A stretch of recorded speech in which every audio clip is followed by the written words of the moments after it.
Hi friends, welcome to my YouTube channel. నేను వచ్చేసి చాలా రోజుల తర్వాత వ్లాగ్ అనేది షూట్ చేస్తున్నాను. ఇక్కడ వచ్చేసి నేను చిన్న కాకరకాయల పులుసు అనేది చేస్తున్నాను. ముందుగా అరకిలో తీసుకొని మంచిగా హాఫ్ అన్ అవర్ వాటర్లో వేసి నానబెట్టేసాను.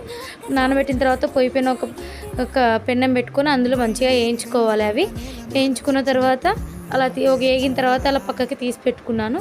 చూడండి, అలా విధంగా రెండోసారి కూడా అలాగనే వేపుకొని పక్కన పెట్టేస్తాను.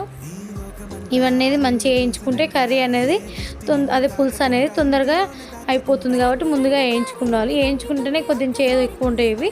అందువల్ల వేయించుకొని పక్కన పెట్టుకొని పొయ్యి పైన కడాయి పెట్టుకొని మనకు కావాల్సినంత ఆయిల్ వేసుకోవాలి. నేను అరకిలో తీసుకున్నాను కాబట్టి 2 స్పూన్ల పైన ఆయిల్ వేసుకున్నాను. తర్వాత ఒక నిమ్మకాయ అంత సైజులో చింతపండు నానబెట్టుకొని పక్కన పెట్టుకొని ఆయిల్ వేడైన తర్వాత ఆనియన్, కరివేపాకు, ఎండుమిర్చి, జీలకర్ర, ఆవాలు వేసి మంచిగా వేపుకున్నాను. తర్వాత కొద్దిగా సాల్ట్ వేస్తాను వేగడానికి. మంచిగా ఒకసారి వేసి కలిపేస్తున్నాను. ఆనియన్స్ ఎక్కువ వేసుకుంటే పులుసు అనేది టేస్ట్ బాగుంటుంది. అందుకే నేను 2 ఆనియన్స్ వేసుకున్నాను, మీడియం సైజు. మంచిగా కలుపుకుంటున్నాను. మళ్ళీ వేగిందనేసి అది ఆనియన్ అనేది వేగిపోయిన తర్వాత మనం ముందర పక్కన పెట్టుకున్నాం కదా, ఆ కాకరకాయలు అనేవి ఇందులో వేస్తున్నాను. చూడండి, ఇది చాలా మంచిది. ఓన్లీ రెయిన్లీ సీజన్లో మాత్రమే దొరుకుతుంది. అది కూడా రాయలసీమలోనే దొరుకుతున్నాయి. ఎక్కువ తెలంగాణ వాళ్ళకి ఐడియా ఉండదు.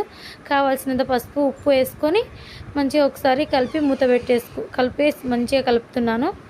చూడండి, మూత పెట్టేసుకుంటున్నాను. తర్వాత ఒక 5 మినిట్స్ తర్వాత మూత తీసి చూస్తున్నాను, అడుగు అంటుతుందేమో అనేసి. లేదు, మంచిగా మగ్గుతున్నాయి. ఆ మధ్య మధ్యలో ఒక్కొక్కసారి కలుపుకుంటుండాలి.